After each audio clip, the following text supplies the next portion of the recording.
Bien, ahí estamos en directo. Vamos a ir con este nuevo encuentro de espejos que me ayudan a sanar. Y recuerden que la vez anterior estuvimos trabajando con el tema de la pareja y hoy vamos a continuar con el mismo tema de la pareja. Esto está basado en un libro que se llama justamente Terapia de Pareja, el yo en la relación. Cómo me relaciono con los demás, que justamente son mis espejos, ¿no? Y hoy vamos a tratar el tema de la vulnerabilidad narcisista, el agravio y la cólera. La vulnerabilidad narcisista es un estado desprotegido del yo que está en la base de muchas conductas defensivas. Cuando se produce un patrón repetido en la infancia de tempranos fracasos y agravios emocionales, esto crea una vulnerabilidad narcisista y unos patrones defensivos en las relaciones afectivas posteriores. Las heridas que provocan vergüenza o humillación originan toda una serie de maniobras defensivas. Las personas con intensas vulnerabilidades narcisistas desean participar en una relación, pero tienen unas expectativas sobre lo que la pareja les puede ofrecer que inevitablemente les llevan a un gran desengaño, porque la pareja obviamente no cumple con sus expectativas, ¿no? En el fondo hay un miedo a la fragmentación o al vacío interior. La vulnerabilidad narcisista se puede manifestar en aventuras amorosas, en adicciones o en estados de furia. Por ejemplo, una aventura extramatrimonial puede servir para proteger a la persona vulnerable de estar en un matrimonio que experimenta como demasiado íntimo. La conducta, que es difícil de comprender, adquiere sentido cuando se entiende como un intento por proteger un yo más frágil de una ansiedad, un estrés y un terror abrumadores. Solomón sostiene que la mayor parte de las cuestiones propias de una relación, por ejemplo, el dinero, el trabajo, el sexo, la parentalidad, en realidad son manifestaciones de la vulnerabilidad narcisista y de los agravios narcisistas a la autoimagen. Cuando no existe una historia de graves heridas narcisistas, las diferencias se pueden resolver mediante el compromiso, la negociación y la aceptación. Pero cuando hay una historia con un importante fracaso en la provisión de medios emocionales para el niño en desarrollo, las pequeñas discusiones, las desavenencias, pueden provocar una experiencia de fragmentación, cólera y destrucción emocional. Algunas personas narcisistamente vulnerables abrigan expectativas de control sobre su pareja como si éstas fueran una prolongación de uno mismo. La cólera narcisista no se entiende como un impulso agresivo inherente, como en las relaciones objetales, sino como el producto de un yo fragmentador que reacciona a un agravio narcisista. Es diferente del enfado y la sana firmeza de carácter, expresión de un yo más cohesionado. La cólera suele aparecer cuando la persona no es lo bastante receptiva a la otra, que necesita que se le afirme, se le tome como modelo, se le tranquilice o se le una. También se considera una defensa contra las emociones dolorosas como la ansiedad, la desesperación, el abandono y la indefensión. Para trabajar con la cólera narcisista, el terapeuta debe aceptar e interpretar la agresividad como una reacción comprensible ante desprecios reales o ficticios. O sea que la persona se siente despreciada o rechazada, ¿no? Y preguntarle qué siente al estar enfadado, para que la persona pueda comprender y regular el sentimiento más que corregir las distorsiones. O sea, hay que centrarse en los sentimientos, los temores, los impulsos, desde la perspectiva de cómo se produjeron en los primeros años de la persona y qué es lo que los está activando en la actualidad y cómo se pueden contener. El objetivo es concentrarse en la vulnerabilidad subyacente de los miembros de la pareja, ¿no? Sobre todo cuando aparece el conflicto.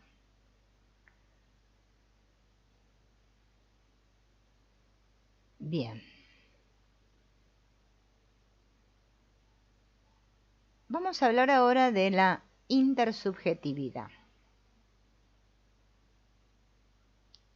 Esto de la intersubjetividad o interaccionalidad dentro del psicoanálisis va muy unido a la psicología del self, S-E-L-F, self. Pone gran énfasis en las aportaciones del terapeuta a la co-construcción del espacio interaccional entre el terapeuta y el cliente. Y en la terapia de pareja, ¿no? Este planteamiento alienta la idea de que la experiencia individual forma parte de un sistema de relación y no se puede entender sin comprender cómo funciona este sistema. Las relaciones de pareja se consideran sistemas de regulación mutua. La regulación no tendrá éxito cuando una parte ignora o amplifica los sentimientos de la otra, ¿no? Esto hace difícil que los miembros de la pareja utilicen la relación como medio para suavizar los sentimientos perturbadores que cada uno de los dos experimenta. En una relación de pareja se albergan esperanzas inconscientes de que con ella se fomenten nuevas experiencias que mejoren el desarrollo y al mismo tiempo temores inconscientes de que se repitan las viejas experiencias traumáticas que inhibían este desarrollo. Una de las claves de esta teoría interaccional es que la realidad psíquica depende del contexto y se debe entender dentro de los entornos evolutivos de relación y de tratamiento que la configuran. Se trata de algo un tanto distinto, ¿no?, de algunos supuestos que subyacen en la teoría de las relaciones de objeto, que destaca las representaciones fijas del yo, y el objeto derivadas de las experiencias infantiles. Incluso en los casos de pareja que parecen atrapadas en un patrón de inculpación y ataque, estos enfoques interaccionales se centran en cómo la relación actual favorece experiencias y conductas negativas. Entonces, en esta psicología del self, el tratamiento se centra en la necesidad de reflejar en espejo y de idealizar las escenas internas de cada uno de los miembros. Estas necesidades dan lugar a unas intensas interacciones de transferencia y contratransferencia. Por eso el terapeuta se tiene que concentrar ante todo en la experiencia que los miembros de la pareja tienen uno del otro y de los fracasos empáticos que se generan, más que la relación con el terapeuta.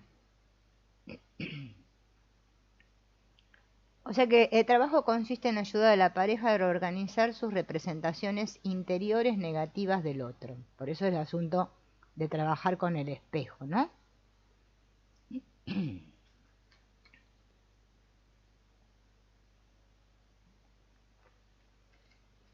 Aquí el énfasis no está tanto en las identificaciones proyectivas, como ocurría en lo que vimos antes de las relaciones objetales, sino en comprender qué ocurre cuando se expresan las necesidades tempranas y el otro miembro de la pareja no reacciona de la forma esperada.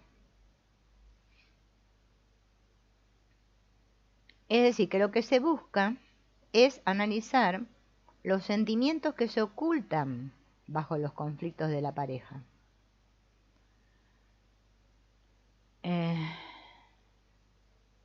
Bien. Se trabaja mucho con las decepciones percibidas del autoobjeto actuales, tanto de las viejas como las antiguas, de las nuevas como las antiguas.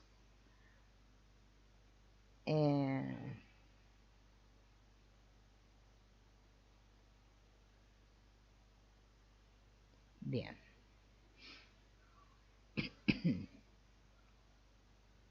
Esto como para explicar de qué se trata el método, ¿no? Bien.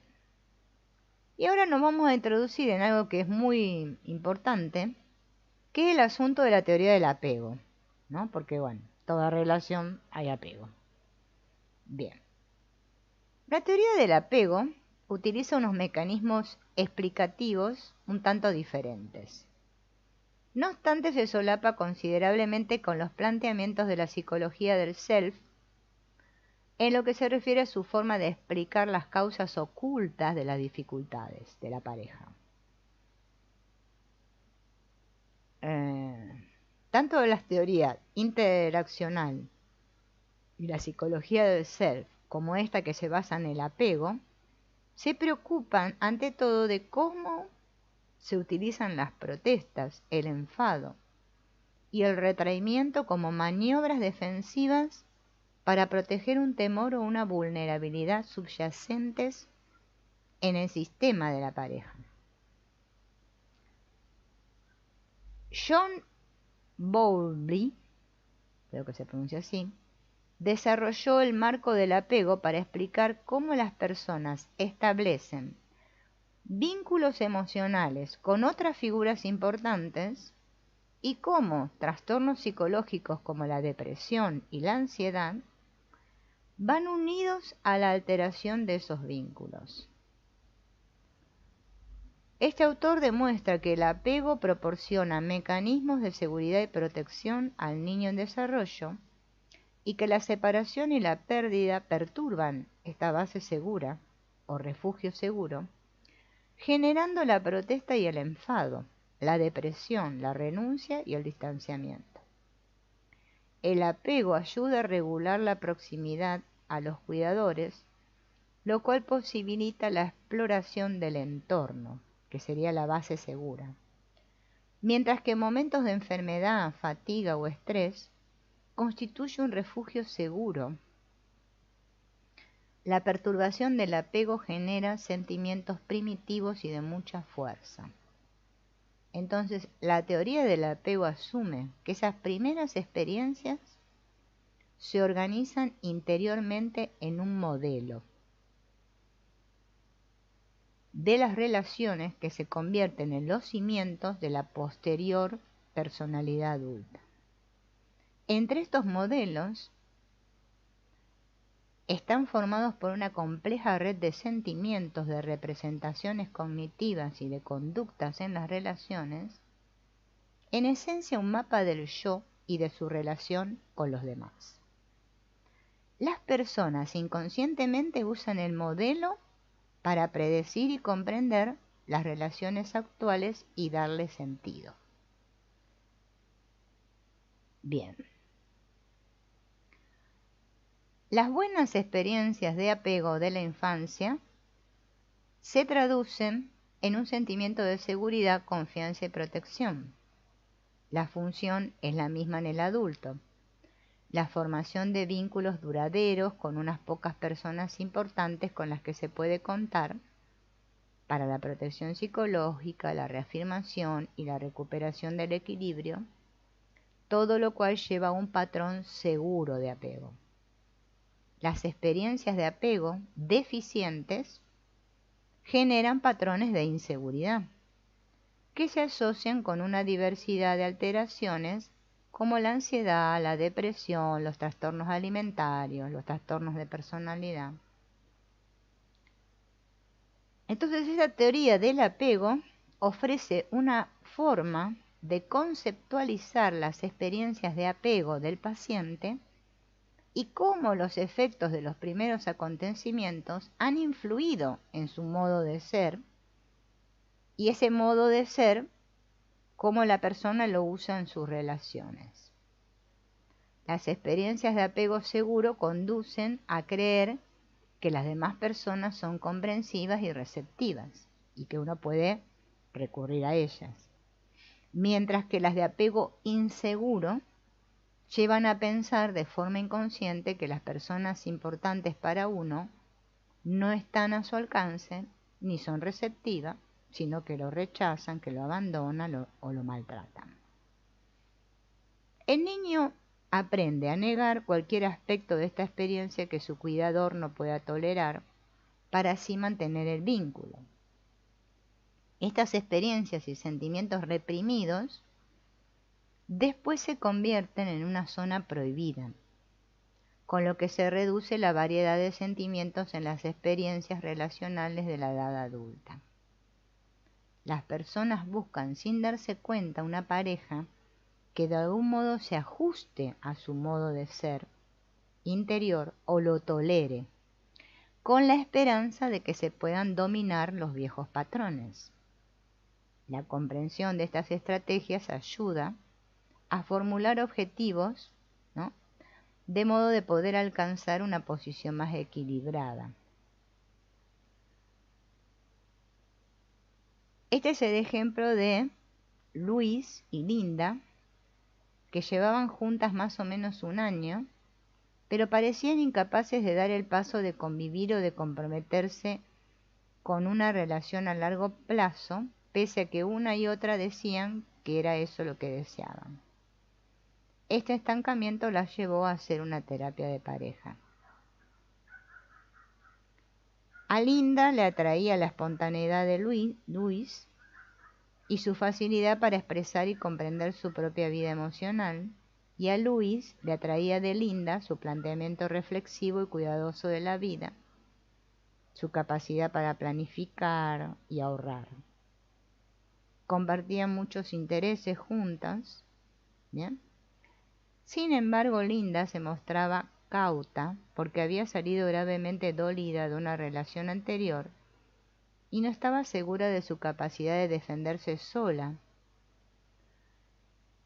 en especial con alguien que tuviera unos sentimientos tan definidos como Luis. Bueno, pese a este elevado nivel de su competencia en el ámbito público, ella era muy vulnerable a nivel emocional. Entonces necesitaba un espacio de tranquilidad para recuperarse de haber estado con otras personas. Bueno, el caso es que Linda era hija única, la madre de Linda era invasiva, que controladora, el padre trabajaba mucho, para ella estar con su madre equivalía a hacer lo que ésta quería que ella hiciera. Así que Linda había aprendido esto de no saber cómo defenderse con su madre, ¿no?, y poder establecer su propia identidad. Entonces se fue haciendo emocionalmente cerrada. Pero Luis había vivido la experiencia del abandono por parte de su madre y de su padre, así que sentía pánico cada vez que veía que Linda se distanciaba de ella e intentaba, ¿no?, salvar esta brecha. Y a Linda le aterraba que Luis fuera a depender tanto de ella, ¿no? Entonces, trabajando en esto, con esto de la teoría del apego, ¿no?, cómo iban a abordar sus miedos y todo esto, se fue resolviendo, ¿no?, este tema que tenía cada una,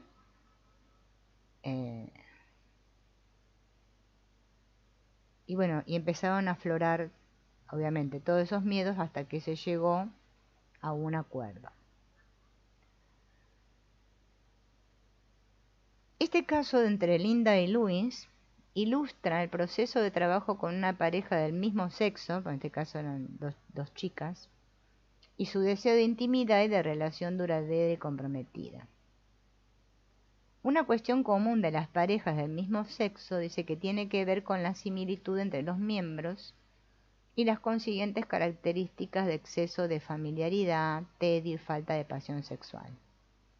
Una forma de contrarrestarlo es comprometerse con alguien muy diferente, sea en lo que se refiere a la personalidad, a la raza, a la cultura o a la clase social.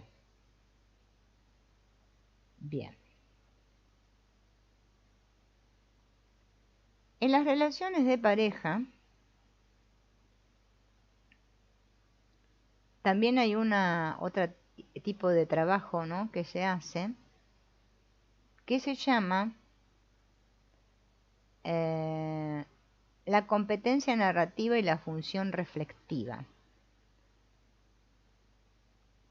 Se basa en recuperar recuerdos y expresar sentimientos que se reprimieron en relaciones anteriores, ¿no? Esto ayuda a la persona a crear una narrativa más coherente o una visión más unificada de ellos mismos, una historia sobre el yo. Esta terapia ofrece una relación de aceptación que pueda comprender las experiencias para que los pacientes puedan cambiar sus representaciones interiores de modo que aumente su capacidad de establecer unas relaciones de mayor apoyo mutuo, ¿no? Esta capacidad de poder construir una narrativa coherente sobre uno mismo y las dificultades va unida a un apego seguro y a la capacidad de reciprocidad en la relación. La terapia de pareja también estimula la capacidad conocida como función reflectiva o mentalización. ¿Qué es esto de la función reflectiva?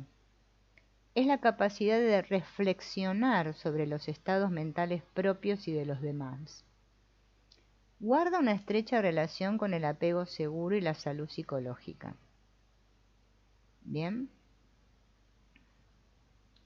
Esto ayuda a poner en palabras lo que pienso.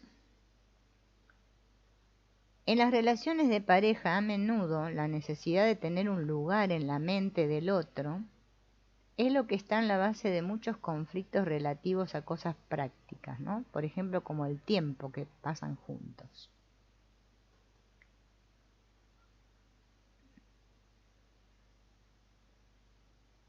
Bien.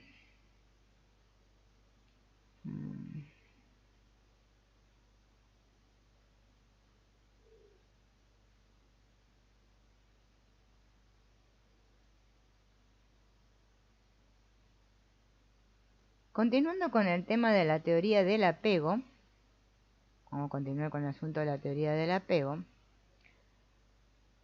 ayuda a entender la relación de pareja desde la perspectiva de los estilos de apego que utiliza cada persona y esta interacción sistémica entre los diferentes estilos. Un modelo muy útil es el que proponen Bartholomew, Henderson y Dutton. A partir del análisis de Bowlby, que hace de los modelos estos de trabajo interior, estos autores generaron 4 patrones de apego prototípicos de la madurez. 4 patrones de apego prototípicos de la madurez. Unos patrones que se sostienen en 2 dimensiones. ¿Bien? Las 2 dimensiones son la escena interna positiva del otro y la escena interna negativa del otro. Y los patrones son seguro, preocupado, ausente y temeroso. Seguro significa que está cómodo con la intimidad y la autonomía en las relaciones cercanas. Preocupado es que está preocupado por las relaciones cercanas, ¿no? Tiene una dependencia manifiesta de los demás para la autoestima y el apoyo. El ausente resta importancia a las relaciones estrechas, tiene una autodependencia compulsiva, y el temeroso tiene temor a la intimidad por miedo al rechazo y evita las relaciones sociales. Esos son los 4 tipos de apego, más esto de las escenas internas positivas del otro y la escena interna negativa del otro. Ahora vamos a ir desglosando, ¿no? Cada esto de los apegos, ¿no? Porque le pone nombre, así como dijimos, el apego seguro y el apego inseguro. Ahora la clasificación es distinta y se llama el apego seguro, el apego preocupado, el apego temeroso y el apego ausente. El apego seguro lleva a una visión positiva de uno mismo y del otro. Las personas seguras saben establecer relaciones estrechas y usar a los demás de apoyo cuando lo necesitan.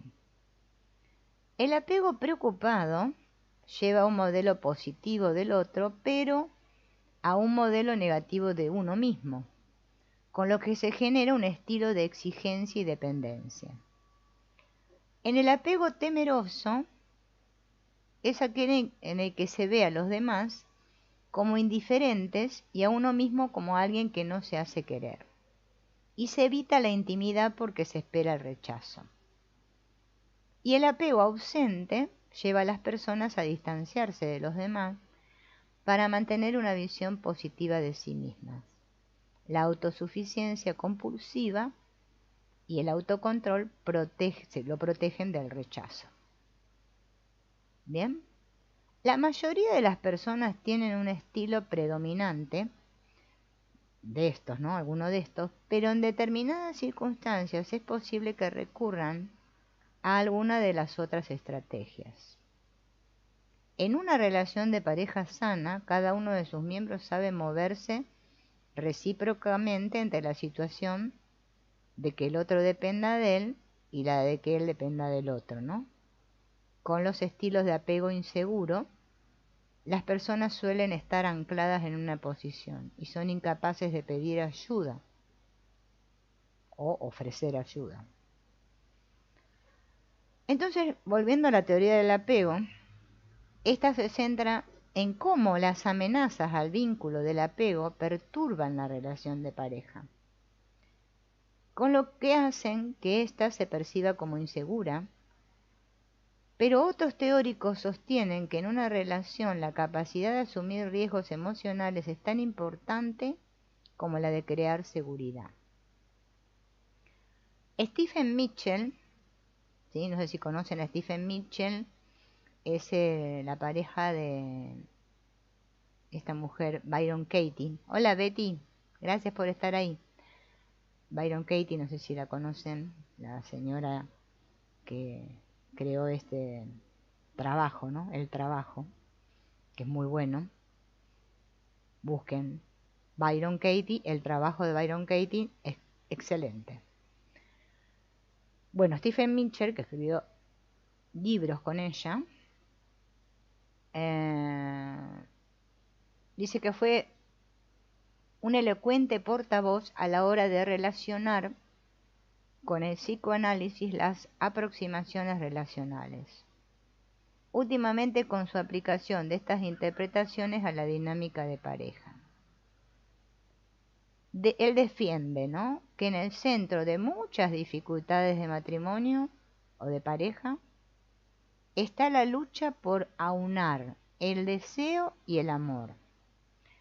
Esta lucha tiene su origen en dos fuerzas opuestas que anidan en nuestro interior: la lucha por la seguridad y la lucha por la aventura. Y se muestra de forma convincente como para hacer que sea seguro el amor, lo hacemos predecible.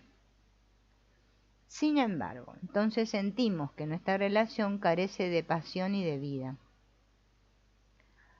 La relación sexual es fundamental en esta lucha, lo que hace que el deseo intenso, sexual o de cualquier otra índole sea tan peligroso es que conlleva la añoranza de algo importante, de alguien exclusivo, a quien hemos dejado que se convierta en especial.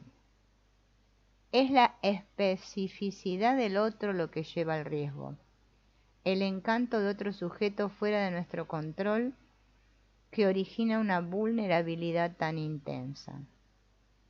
Entonces, para proteger nuestra vulnerabilidad, buscamos controlar el objeto del amor al que intentamos volver previsible y digno de confianza.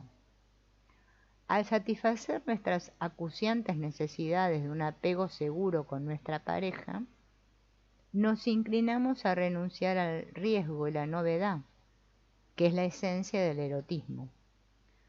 Sin embargo, trasladar nuestros deseos en conflicto a la persona de la que dependemos puede ser más arriesgado que fantasear sobre los demás. O, sin duda, expresar nuestras fantasías a otros de quienes no depende nuestra seguridad emocional. Mitchell afirma que el desvanecimiento con el tiempo del amor romántico tiene menos que ver con la familiaridad que con el riesgo de permitir la idealización apasionada del momento, en la relación de la que se depende para la seguridad. Este riesgo de conservar el deseo por alguien tan importante es lo que se siente como más peligroso en la vida emocional de pareja. Sin embargo, mantener vivo el erotismo depende de la capacidad de disfrutar de vez en cuando de lo mejor que haya en el otro. Hay un libro de Byron Katie, creo que es con este autor, que es sobre las parejas, que se llama Necesito que me ames. Se llama así. Búsquenlo. Hola Irene. Sí, está bueno esto. Está bueno. El tema de... Porque bueno, nuestra vida es relación, ¿no? Y justamente a veces muchas cosas de estas nosotros ni tenemos ni idea. Bueno, yo no tengo ni idea. Yo lo estoy aprendiendo junto con ustedes. Por eso les digo que este libro la verdad que está bastante interesante.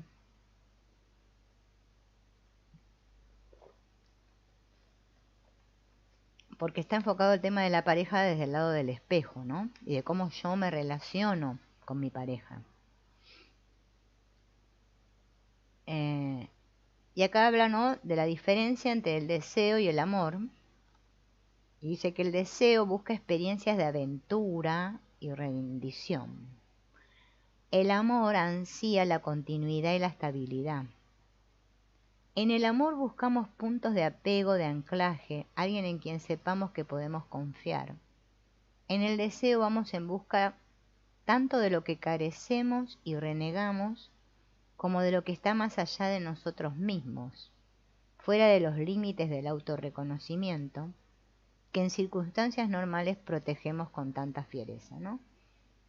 Hablando en criollo sería la diferencia, ¿no?, entre necesitar a otro o realmente amarlo, ¿no? También este autor aclara la conexión que existe entre la agresividad y el deseo. La agresividad no se debe evitar, sino contener junto al amor. Considera que en las relaciones duraderas el odio y el amor están entretejidos. La capacidad de mantener una relación amorosa a lo largo del tiempo exige que la pareja sobreviva al odio y lo repare. Tanto la dependencia como la agresividad son necesarias para la pasión romántica. Esta necesita espacio para que respire la agresividad en su interior. Sin embargo, la agresividad se puede utilizar también para mantener las cosas estables y predecibles. Por ejemplo, el continuo desprecio hacia el otro puede ser una forma de tratar de mantener el control sobre el objeto del amor. Las ideas de Mitchell sobre el amor, el deseo y la agresividad en las relaciones duraderas nos ayudan a entender algunas de las aportaciones inconscientes a las dificultades que se exponen en una terapia de pareja, ¿no? El autor explica con claridad cómo en nuestras principales relaciones, al convertir a la otra persona en alguien seguro y previsible, apagamos el deseo. Esta es la razón de que muchas parejas con el tiempo, el sexo, se convierte en algo rutinario y tedioso. No es que la familiaridad favorezca la falta de interés, sino que a medida que se agudizan estas dependencias mutuas y que las vidas compartidas se entrelazan de forma más compleja, la pasión sexual con todos los riesgos que la acompañan se hace cada vez más peligrosa, ¿no? Bien.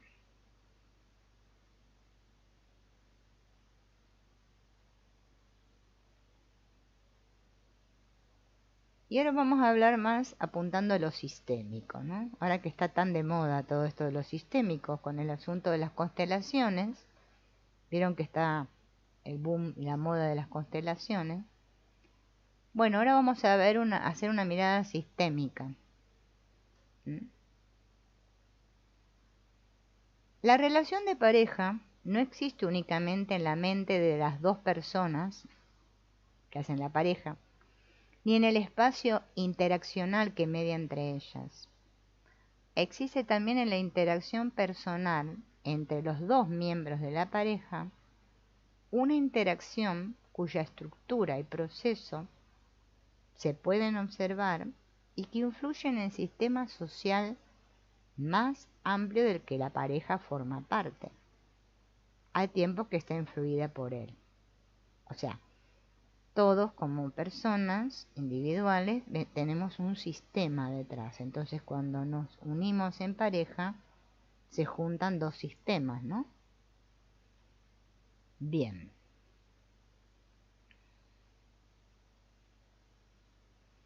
A ver. Y ahora vamos a hablar sobre los sistemas justamente familiares, ¿no? Vamos a ver unos conceptos más relevantes. Primero vamos a hablar de la atención interpersonal y la causalidad circular. En la base de una perspectiva sistémica de las relaciones de pareja, está el centrarse en el patrón de interacción que se da entre los miembros de aquella, no en los síntomas o en las patologías individuales. Esta concentración en la interacción nos lleva a observar los patrones y las secuencias en lugar de buscar o atribuir las causas y los motivos.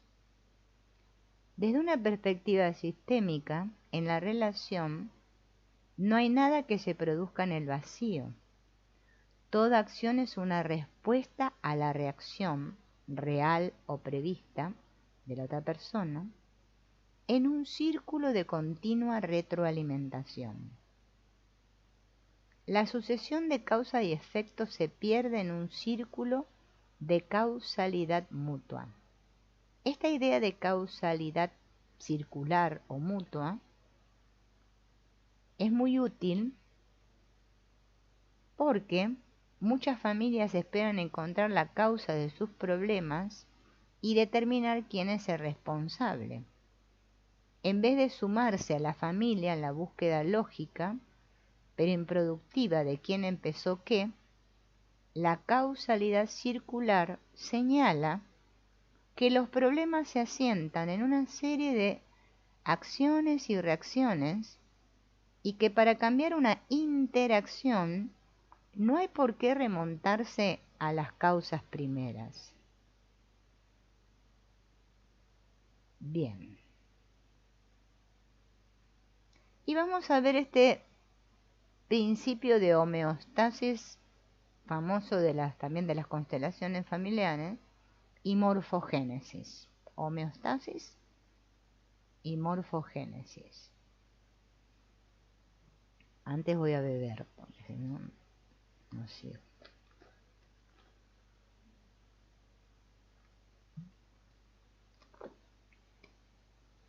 Cuando un sistema se trastoca por el cambio que se produce en una de las partes, todo el sistema en su conjunto se ve afectado y reaccionará para restaurar el equilibrio que anteriormente existía.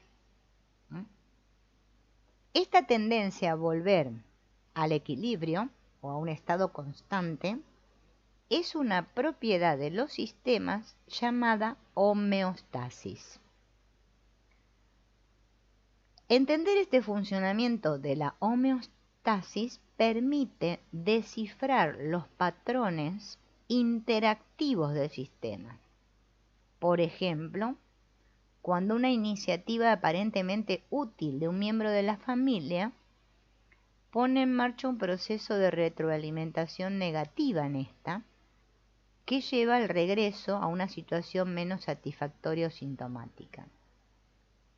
También puede servir para encontrar formas de agudizar la perturbación del sistema, de modo que no pueda volver al estado de equilibrio original, sino que tenga que encontrar uno nuevo.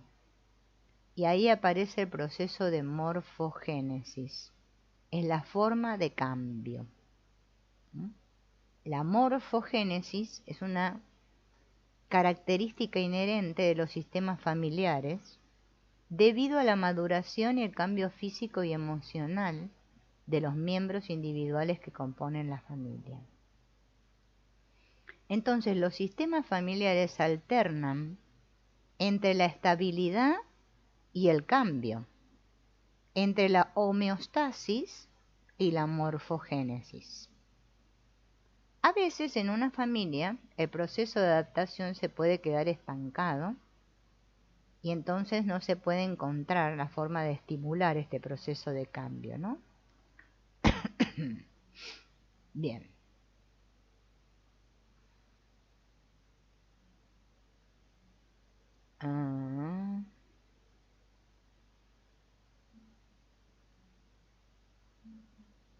Un elemento básico para que esto se produzca es la comunicación.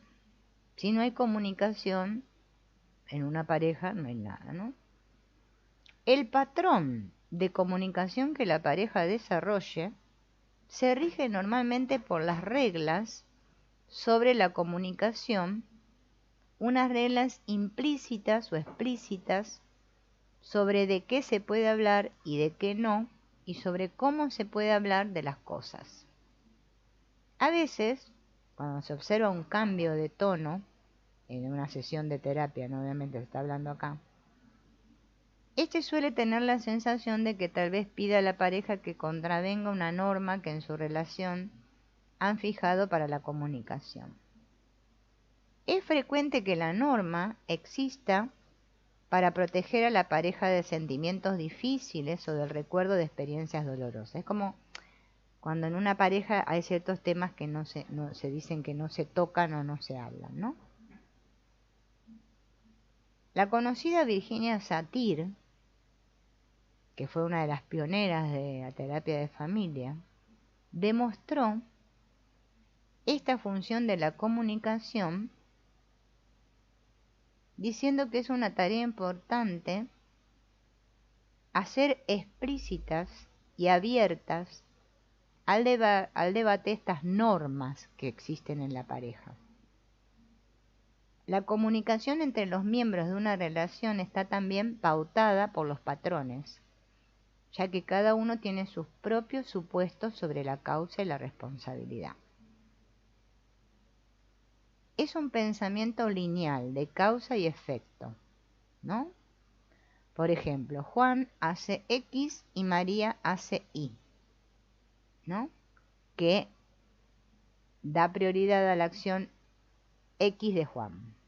Sin embargo, la causalidad circular nos obliga a fijarnos en lo que precede a la acción de Juan y lo que sigue a la acción de María. Cuando así hacemos, normalmente encontramos un patrón en el que no predomina la conducta de ninguno de los miembros de la pareja. Un ejemplo clásico de ella bebe y él la critica. ¿Bien? Ella bebe, él la critica. ¿Es la bebida lo que causa la crítica o la crítica lo que causa la bebida? ¿Bien? Un patrón común en ambos miembros de la pareja es poner mucho empeño en intentar convencer al terapeuta de que el otro es el culpable. Por esto dice Juan: si María fuera responsable y no bebiera tanto y dejara de avergonzarme, yo me podría relajar y no estar siempre pendiente de ella cuando salimos a una fiesta. Pero María dice: si no estuviera tan tensa porque Juan no deja de criticarme, me sentiría más segura y no creo que llegara a beber tanto. Entonces, ¿cómo se llega a un acuerdo acá, no? Bien. Que cada uno asuma su responsabilidad en vez de tratar de cambiar al otro. Bien. La comunicación transmite información, hechos, sentimientos, percepciones de un miembro de la pareja al otro. El mismo acto de comunicación también muestra información sobre la relación entre los dos. Esta información se conoce como metacomunicación. ¿Mm? Bien.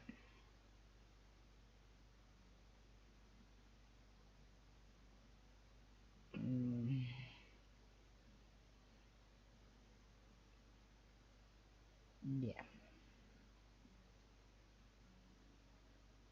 Hay un libro llamado Family and Family Therapy de Salvador Minuchin, en el que él expone un método para trazar el mapa estructural del sistema familiar, es decir, para observar los procesos de interacción y la estructura del sistema que dio origen a estos procesos, y luego registrar este sistema en forma de diagrama. Este autor dice que en una familia puede haber toda una variedad de subsistemas, pero hay 3 que son inherentes a cualquier familia en la que convivan 2 generaciones. Y estas son el subsistema conyugal, que se ocupa de satisfacer las necesidades emocionales y de relación mutua de la pareja adulta de la familia, y el subsistema parental, que es el responsable de atender la necesidad de atención parental de los hijos de la familia y ejercer la autoridad adecuada a la edad. Y el subsistema fraterno, que es el responsable de satisfacer las necesidades de socialización de los hijos en la familia, o sea, entre hermanos, ¿no? En la familia monoparental habrá que hacer los pertinentes ajustes para que las funciones de los sistemas conyugal y parental se puedan ejercer igualmente, y si solo hay un solo hijo, habrá que adaptarse de forma que se puedan atender las necesidades del subsistema fraterno, porque claro, en esa pareja que no tuvo más que un solo hijo, ese chico no tiene hermanos o chica no tiene hermanos, entonces ese subsistema hay que adaptarlo. La pertenencia a cada subsistema no la determinan la edad, el sexo ni la función. De modo que si el padre o la madre suelen trabajar lejos de casa durante periodos prolongados, un hijo de la familia puede incorporarse al subsistema conyugal como confidente del padre o de la madre que se queda en la casa, o al subsistema parental como padre o madre auxiliar, que ayuda a ejercer esta función con los hermanos menores. Asimismo, el padre o la madre puede pasar a ser miembro de su sistema fraterno y actuar en conveniencia con los hijos contra su pareja, que es muy irresponsable, es como si tuviera un hijo más al que cuidar la mayor parte del tiempo. Los límites entre estos subsistemas determinan quién participa en las actividades del subsistema y cómo participa en ellas. Según Minuchin, los límites forman un continuo que va desde los permeables o difusos o los impermeables o rígidos. Los sistemas familiares que se caracterizan por la preponderancia de unos límites muy rígidos tienen una estructura familiar disgregada. Los problemas o el estrés de un miembro de la familia no altera los límites del subsistema y no existe apoyo alguno. En cambio, si los límites entre los subsistemas familiares son predominantemente difusos, la estructura familiar está aglutinada. La autonomía individual de los miembros de la familia está subordinada a la lealtad y la pertenencia familiares. Cuando un miembro de la familia estornuda, todos se contagian el resfrío. Aunque las estructuras familiares, apartada y aglutinada, no son un problema en sí misma, con el tiempo tienden a generar dificultades, porque son inflexibles y no pueden afrontar los cambios inevitables que se precisan a medida que los miembros de la familia se hacen mayores y sus necesidades cambian. En el otro extremo, las familias que tienen unos límites claros y abiertos, o sea, permeables, para permitir la comunicación y la participación a través de los subsistemas, pero lo bastante firmes, impermeables, para que exista un sentimiento de separación, individualidad y diferenciación entre los miembros, podrán ser más flexibles y adaptables.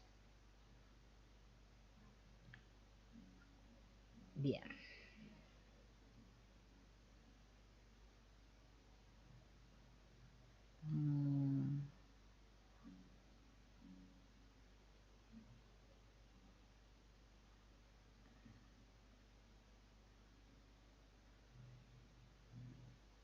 A ver esto.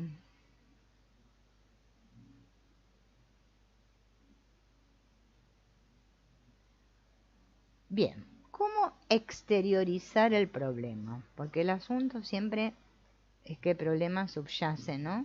Y nunca se exterioriza.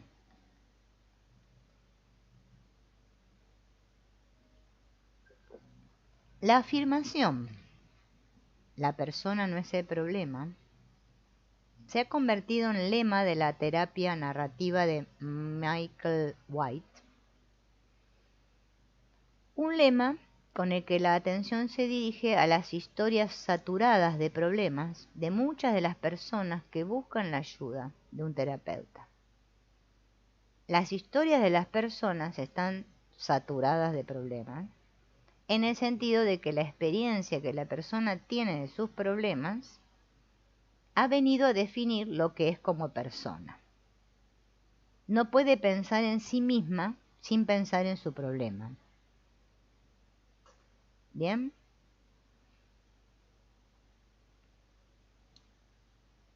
Cuando se usan preguntas, ¿no?, para separar a la persona de su problema, ¿no?, se logra que la persona pueda ir recuperando su identidad, ¿no?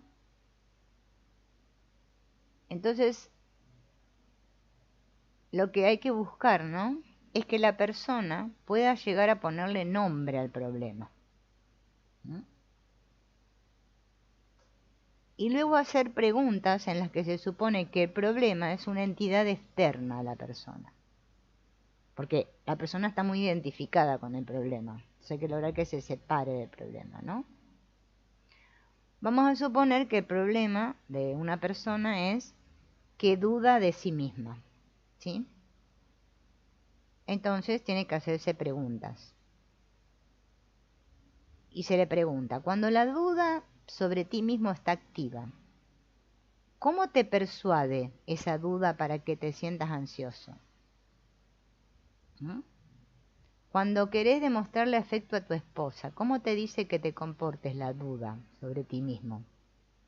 ¿Cómo crees que la duda sobre ti mismo ha podido influir en tu relación? Y esto lleva a analizar cuándo el problema no ha conseguido influir en la persona, a excepciones a la historia de problemas y a la pregunta de quién tiene el control, la persona o el problema. Este percatarse, ¿no?, de que existen estos patrones libera a la persona de estos constructos, ¿sí?, tales como, por ejemplo, mi pareja nunca me escucha, o siempre cuestiona mi forma de regañar a los niños, ¿no?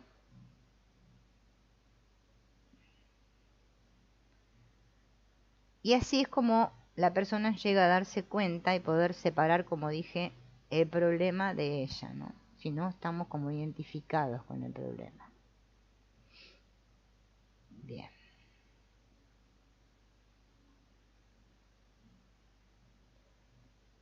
Ahora vamos a hablar de la teoría de Bowen. Hola, Héctor. ¿Qué es esto de la teoría de Bowen? Bueno, yo tampoco sé, ahora lo vamos a ver juntos, ¿no? Parece que este Murray Bowen fue un pensador uno de los primeros que empezó a trabajar con la terapia familiar. Él habla de esta teoría que se llamó teoría de Bowen, ¿no? De la teoría de los sistemas familiares. O sea, se ve que fue uno que los introdujo esto de lo sistémico, ¿no? Y consideraba a la familia como una unidad emocional y hundía sus raíces no en la teoría general de sistemas, sino en la biología evolutiva. La familia como sistema emocional se nutre de la interacción entre dos fuerzas vitales, la individualidad y la unión. El producto de esta interacción entre estas fuerzas, ¿no?, de la individualidad y la unión, es una serie de patrones de relaciones exclusivos de cada familia. Un sistema de relaciones donde el cambio de una de sus partes provoca la reacción de las otras. Entonces, ¿qué hizo este Bowen? Desarrolló 8 conceptos entrelazados como base de su teoría, y lo que vamos a ver ahora solamente son 3 de estas ideas de Bowen, ¿no?, que fueron muy útiles para trabajar justamente este tema, ¿no? Son la diferenciación del yo, el papel del triángulo en las relaciones y la representación de los patrones intergeneracionales a través del genograma. ¿Bien? Ahora los vamos a ver uno por uno. La diferenciación del yo, vamos a ver primero. Bowen considera que el recién nacido se encuentra en un estado de simbiosis con la madre y que es incapaz de una existencia separada, ya que ahí domina la fuerza de la unión. La madre y el niño reaccionan mutuamente de forma instintiva y al principio no existe el sentimiento de que el niño esté separado. La aparición de este sentimiento de un yo diferenciado a partir de este estado simbiótico inicial es una de las tareas evolutivas primordiales de los primeros años de la infancia y la adolescencia.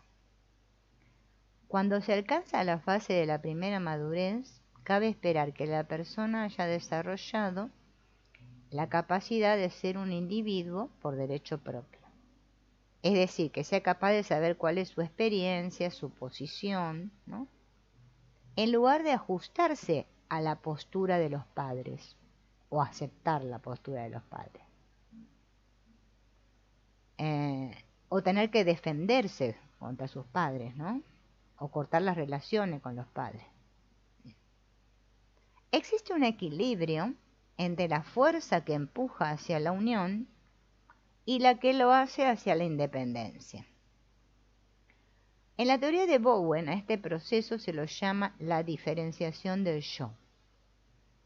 Y esto implica que el niño aprenda a separarse de los padres, aunque sin dejar de mantener la conexión con ellos, y al mismo tiempo sea capaz de afirmar su independencia, expresando sus propios sentimientos y pensamientos que son distintos a los de sus padres. El proceso de diferenciación del yo no contempla solo 2 posibilidades, diferenciado o no diferenciado, sino que se debe entender como una posición en un continuo. Por eso la teoría de Bowen habla del nivel de diferenciación en lo que al yo se refiere. En la base del proceso de diferenciación del yo está la interacción entre el pensamiento y el sentimiento. Es decir, que a medida que en la persona se haya desarrollado esta capacidad de ser consciente de su experiencia emocional y de reflexionar sobre ella, incluso ante la ansiedad, o también la medida en que sus sentimientos dominan y desplazan cualquier capacidad de conciencia y reflexión sobre sí misma cuando aparece la ansiedad, la persona con un bajo grado de diferenciación del yo tiene dificultad para distinguir entre la emoción y el sentimiento. Por lo tanto, es más proclive a ser emocionalmente reactiva en las relaciones, sobre todo cuando se agudiza la ansiedad. Por otro lado, la persona con un grado superior de diferenciación del yo es la que sabe discriminar entre el pensamiento y el sentimiento, y puede pensar sobre sus sentimientos y por lo tanto es menos reactiva emocionalmente en sus relaciones. Por ejemplo, puede decirle a su pareja: me duele mucho que te hayas olvidado de mi cumpleaños, y la pareja puede responder con un enfado y a la defensiva, ¿no? Y le dice: está bien, échame la culpa, nunca hago nada bien en lo que a ti se refiere. Te resulta muy cómodo olvidarte de lo muy ocupado que he estado últimamente. Tal reacción indicaría un bajo nivel de diferenciación del yo. La segunda persona siente algo, puede ser culpa, vergüenza por haber fallado, pero no sabe darse tiempo para tomar conciencia de este sentimiento y reflexionar sobre ese sentimiento y así tomar una decisión sensata sobre la forma de responder.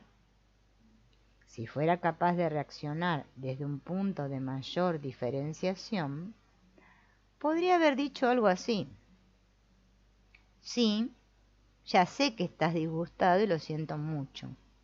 Últimamente he estado muy preocupado y se me fue de la cabeza, pero no es excusa. Me siento avergonzado de verdad y quisiera hacer las paces de un modo u otro. ¿Ven? La respuesta variaría, ¿no? Bueno, en este tema de las respuestas ya sabemos que un genio de todo este trabajo fue Antonio Blay con sus bueno, justamente habla de esto de la respuesta. Así que los invito a que también investiguen de Antonio Blay, que es muy, muy bueno. Bueno, parece ser que el hombre, el Bowen, fue criticado, como todos. Bueno, este es el mundo de los juicios que vamos a hacer. Y acusaron a esta idea, ¿no?, de la diferenciación del yo de Bowen, de que él privilegiaba el pensamiento frente al sentimiento. Así que en Bowen se reflejan las ideas, parece ser, patriarcales de su tiempo y cultura. Porque también parece ser que el Bowen también valorizaba la instrumentalidad del varón frente a la expresividad de la mujer. Bien, entonces, bueno, fue criticado por eso, ¿no?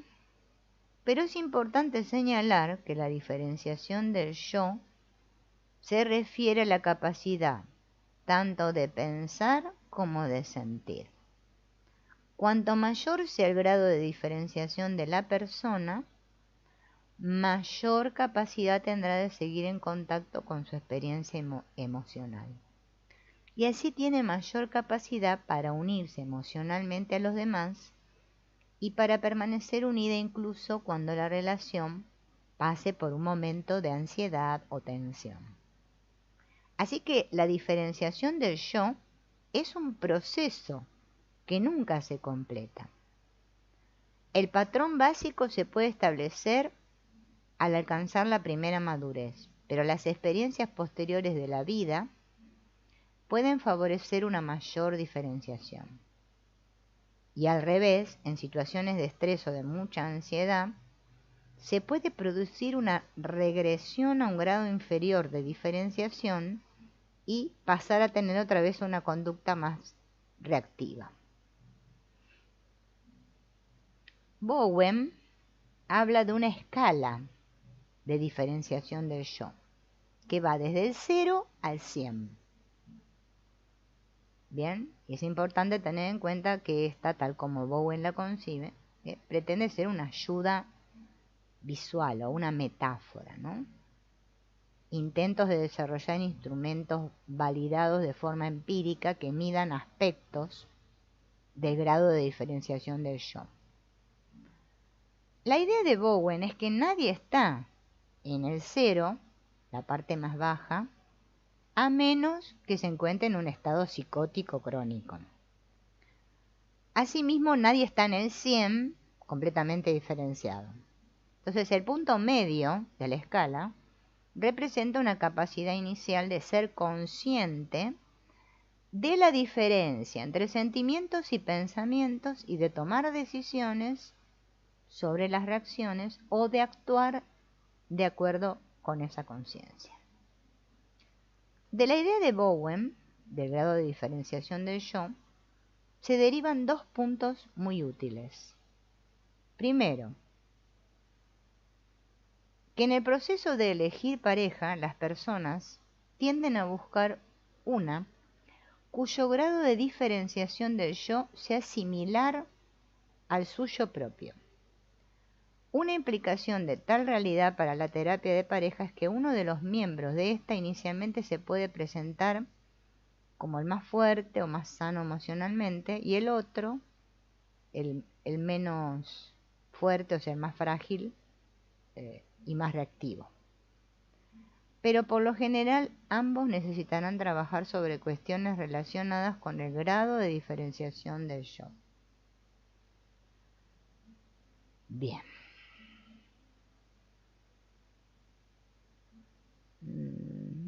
Eso lo paso porque es un ejemplo.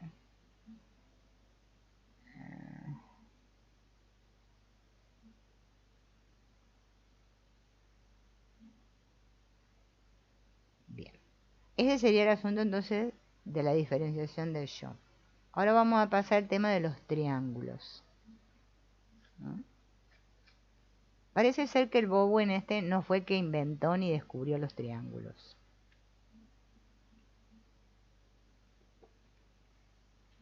En las relaciones humanas los triángulos son universales. Hay muchos autores, antes que Bowen, entre ellos Freud, que habla del asunto de los triángulos, en el complejo de Edipo, justamente, ¿no?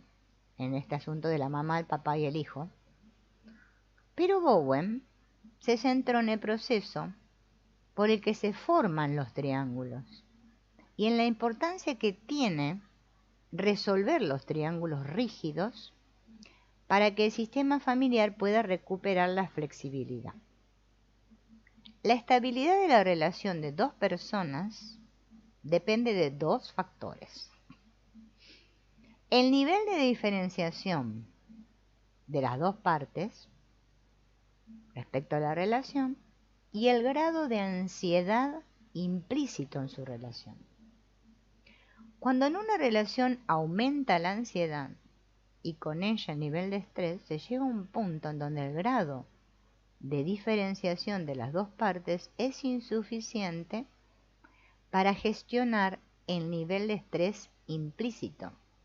Entonces aparece una tercera parte que justamente en una situación triangular intenta rebajar la tensión.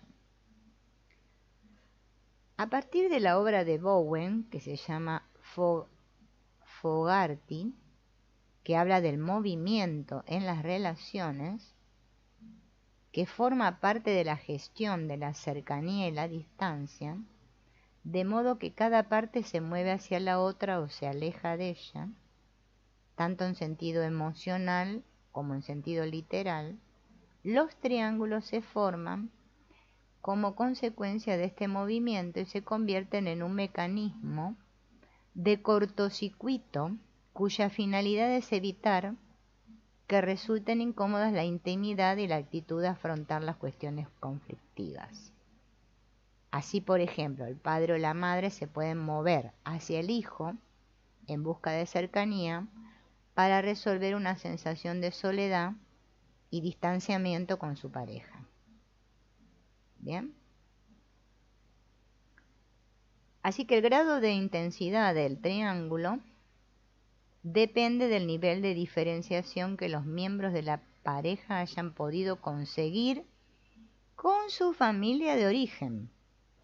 De modo que una parte importante del proceso de evaluación es identificar la construcción de relaciones triangulares que se producen dentro del sistema familiar. Los triángulos que tal vez el terapeuta tenga que atender se darán tanto en el seno de la familia actual, o sea, entre los padres y los hijos, como en las de las generaciones anteriores, en los que obviamente se verán si hubo triangulaciones anteriores, ¿no? Bien. Es importante tener presente que 3 no forman necesariamente un triángulo.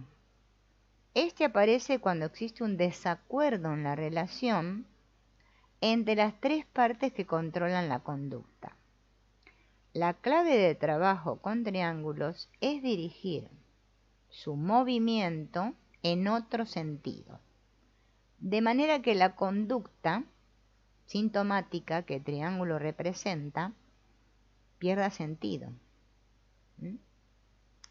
Algunos lo describen como la creación de un experimento que obligue a uno o más miembros del sistema a moverse en sentido opuesto al que determinan el sentimiento y la reactividad de esa relación.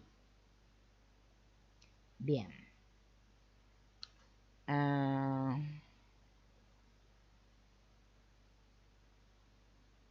Bien, ese era el de los triángulos. Ya hablamos de la diferenciación del yo y de los triángulos.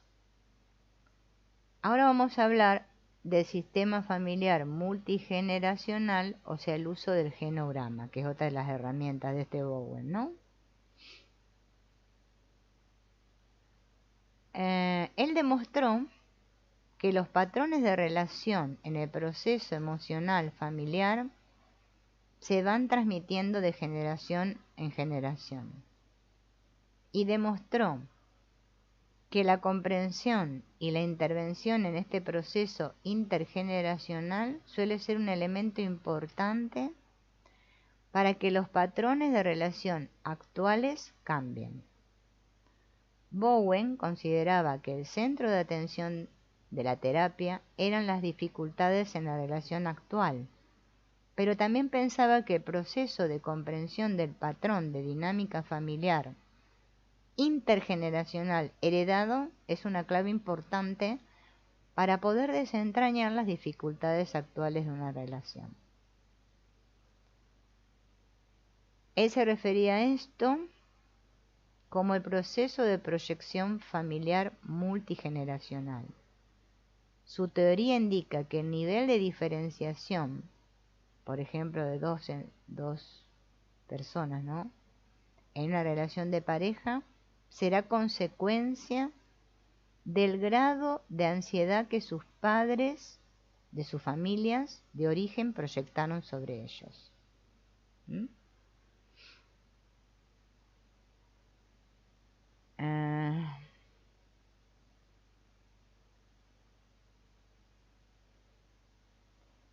Bowen dio un paso más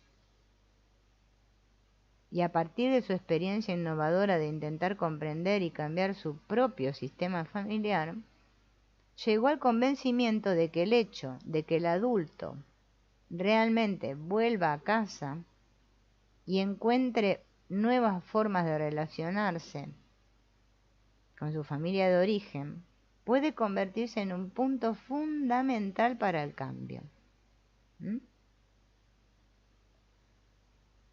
Bien.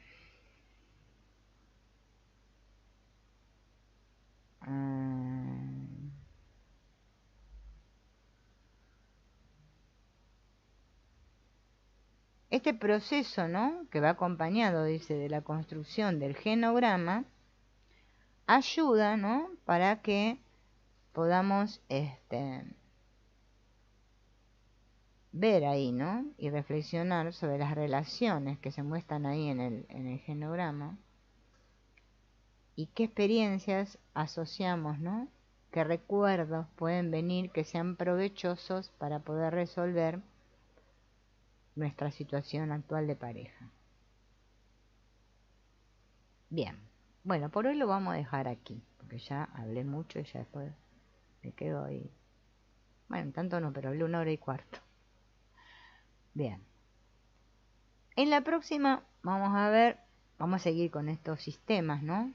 Acá tenemos más material para hablar de los sistemas, del ciclo de vida del sistema familiar, ¿no?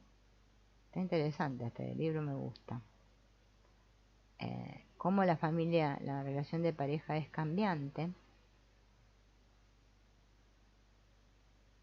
Y nos vamos a introducir, esperen que yo estoy mirando acá, en las emociones, también en la relación de pareja. Bueno, podríamos ver directamente las emociones, porque lo otro no sé si les va a interesar. Bueno, lo vemos en la próxima, vemos qué es lo que más llama la atención pero bueno, seguir indagando un poco sobre los sistemas nunca está de más, porque sirve, ¿no?, para comprender cómo nos vamos justamente en un ciclo, ¿no? Todo esto va cambiando, todo sistema familiar se va reestructurando. Bueno, les voy a agradecer entonces a los que estuvieron, a Héctor, a Irene y a Betty, gracias por estar ahí, y nos vemos en el próximo encuentro.